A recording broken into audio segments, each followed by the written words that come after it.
And welcome everyone back to the channel. I am Zach, your host here on the Yo Bro Nation YouTube channel, and this is the Squared Circle Podcast, episode 13, and we are talking NXT TakeOver War Games, preview, and predictions. Yeah, this sounds like it's going to be a little bit of a decent show.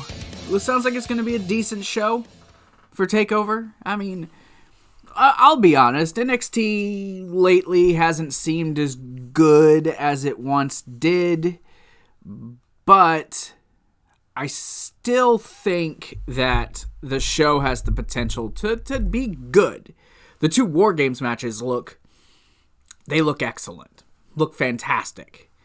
But before I actually do jump into that and everything, what I want to talk about first is I wanted to bring up Patterson. As I'm recording this, he passed away yesterday on Wednesday. I'm recording this on Thursday, but I just want to take a couple minutes to recognize Patterson.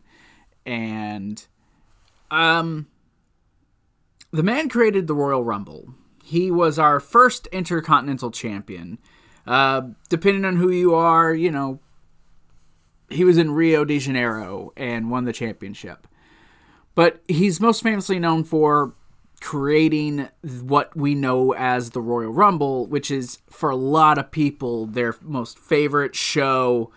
And, you know, it's one of the biggest pay-per-views of the year. Every year. Exciting, with surprise entrants, etc. He's also known for, you know, just helping with the matches and, you know, helping with the stars. He was huge in the Attitude Era, you know, as part of the Stooges with Vince McMahon and the corporation. And so he was really, really pivotal in that time with what they were doing creatively. You know, hear stories about how he was Vince McMahon's right-hand man for a lot of years. And he influenced and helped with a lot of different wrestlers. You know, Twitter yesterday was flooded with stuff about Patterson. And a lot of flattering comments about him. So it's really sad to see someone of his caliber pass away. 79 years old, died in a Miami hospital. He's been fighting cancer, but you know, Patterson, I wouldn't say he was a trailblazer in the ring. He was a great wrestler during his heyday, but he was mostly known for what he did after his career was over. And that's fine. I mean, I remember watching him. So, you know, rest in peace, good sir. And, yeah.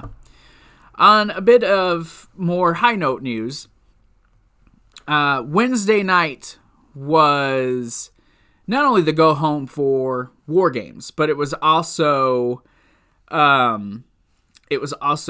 the conclusion of the Winter is Coming show for Dynamite.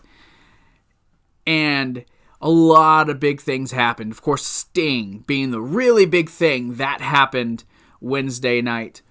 Also, Kenny Omega becoming the AEW World Champion. Now, at the end of that show, it was mentioned that Kenny Omega was going to speak or somehow be involved with Impact on Tuesday. So, I'm going to talk to Susie and see if I can't work out something to watch Impact.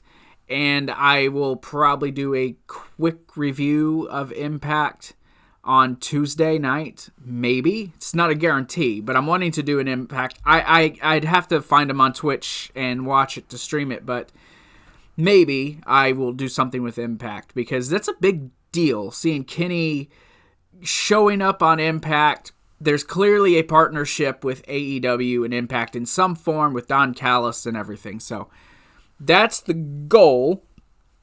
I will talk to Susie about maybe doing something quick Tuesday night after Impact. So, some quick live stream or something. So in case anyone's interested, that's what I'll do for sure. So, social media, Facebook, Twitter. If you want to check Instagram, you can. All that stuff's going to be down in the description below. Facebook is no longer our Facebook page. You can still go there, but our Facebook group is new. It is there. It is slowly growing. Actually, it's jumping pretty quick. But go ahead, go to the Facebook group, follow us on there. Feel free to post. It's a free group for everyone to go to. Twitter is changing come the new year. Twitter is changing coming the new year. I will be having a brand new Twitter. So I may post that soon. You guys can start jumping in there. But for now, you guys can still go to YoBro Gaming 1. That is still our Twitter for the time being. You can also go to our TeePublic store. We do have shirts.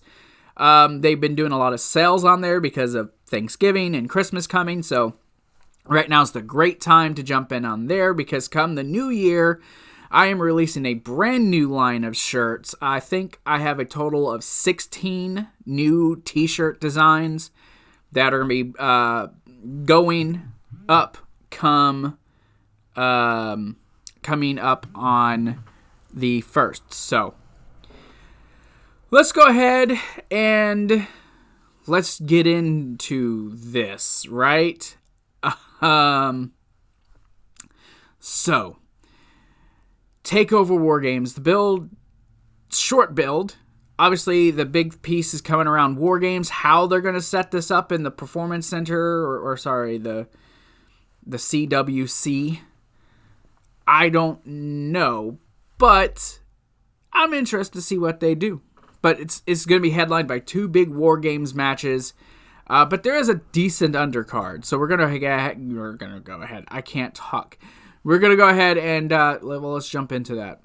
The first of our matchups tonight is a strap match with Dexter Lumis and Cameron Grimes. To the moon, baby! To the moon!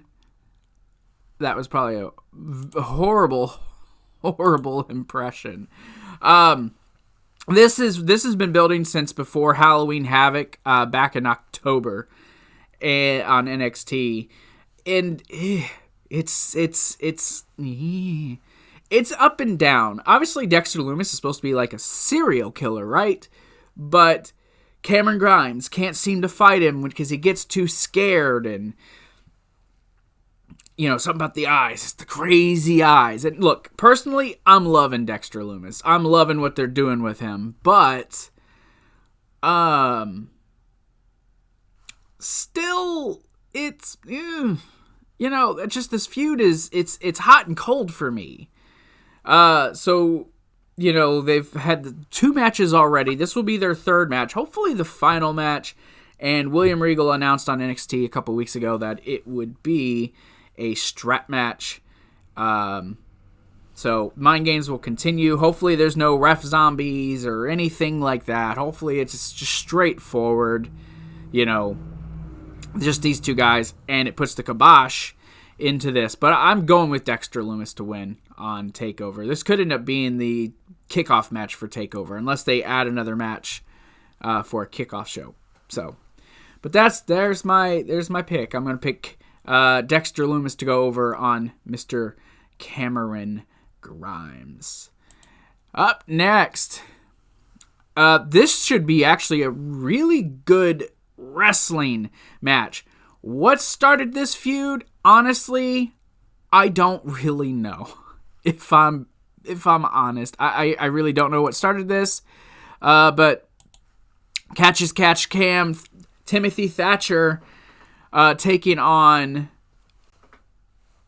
probably the heart and soul right now of, Tommaso Ciampa is the heart and soul.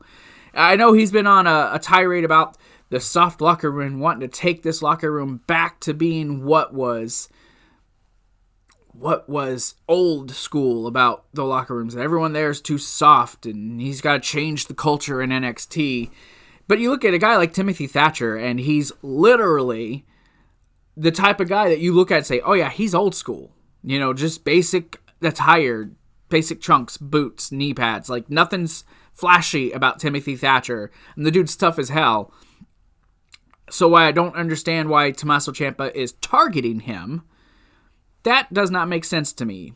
But it's something for, Ciampa to do, because it seems like they're just spinning his wheels right now. But the match, I think, will be brilliant. T-Thatch should definitely go over in this match. That I have no doubt. He should go over. He should be the victor in this match. I expect it to possibly be a rough brawl between these two. A lot of catch-as-catch-can style wrestling. I wouldn't say it could be a show stealer, but it could definitely be one of those matches of the night that you walk away from and you're just like, oh my. Like, I could see you walking away from that and just being like, holy crap. So, yeah, I expect this to be a very grueling match. But I am going to go with Tommaso Ciampa to win.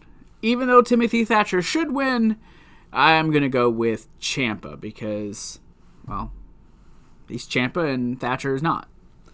So, up next, for the North American Championship, the very, very, very unlikely champion, my goodness, the belt don't even fit him right. Leon Ruff is taking on Damian Priest and Johnny Gargano in a triple threat match for that championship. My goodness. My goodness. Leon Ruff won this title just 2 weeks after Gargano won the championship because of a spin of the wheel, won the belt, and I'm supposed to sit and I'm supposed to take him serious as the champion, but my God, the belt fell off of him. And the whole time it's like Damian Priest is like leading him around, but almost like because he thinks it's funny, but he's trying to be super serious at times, and I can't take Leon Ruff seriously. I never heard of this guy before he faced Gargano. And now he's the North American champion. My brain is broken from this. I think he's been entertaining, for the most part, but hear me out. The North American Championship being put on Leon Ruff is a joke. And I know that's what it's meant to be. It's supposed to be like James Ellsworth, a la 2016, but that was actually good because they never actually put anything on Ellsworth. This guy won the North American title because why? What is the story they're trying to tell? Yeah, he was getting pumped up by Kevin Owens last week. You're the champion. You should have the confidence. Like, yeah. And that even came out weird and just no. I think, fine, you want to give Leon Ruff this championship? Sure. It tarnished this title. It did. This is a tarnished spot on what was, I thought, one of the most prestigious championships in WWE. It now is tarnished.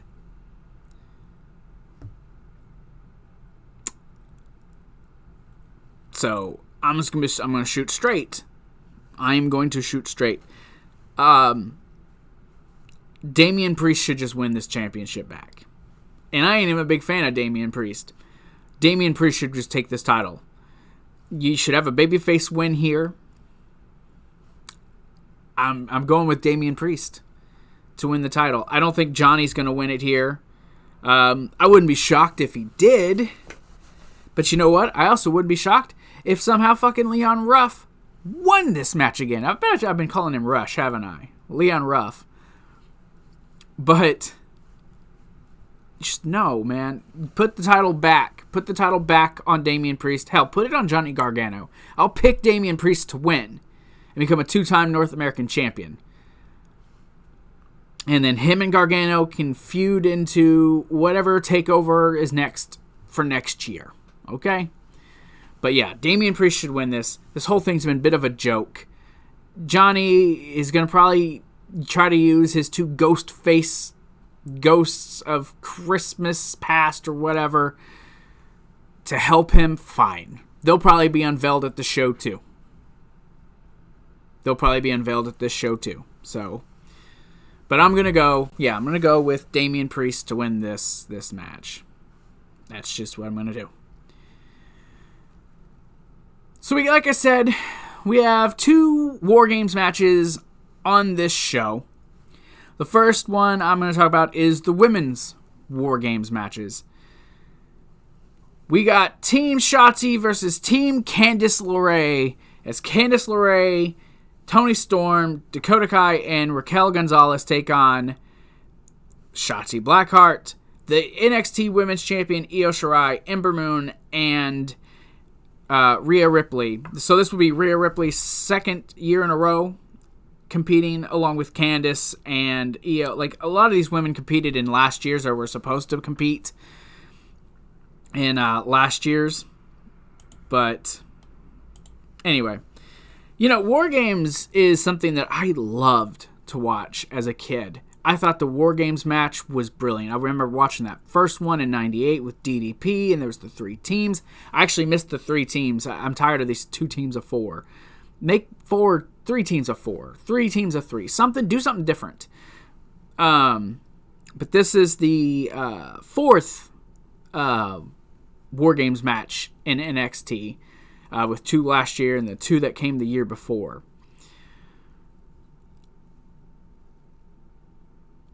Man, I still think that War Games should have been a Survivor Series thing. They should have added it to the Survivor Series, 5-on-5 inside War Games. That'd been a badass type of thing.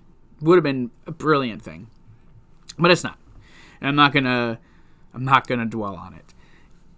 But as far as this match goes, I will say this is probably a pretty stacked couple of teams. I mean, you got the newly healed Toni Storm.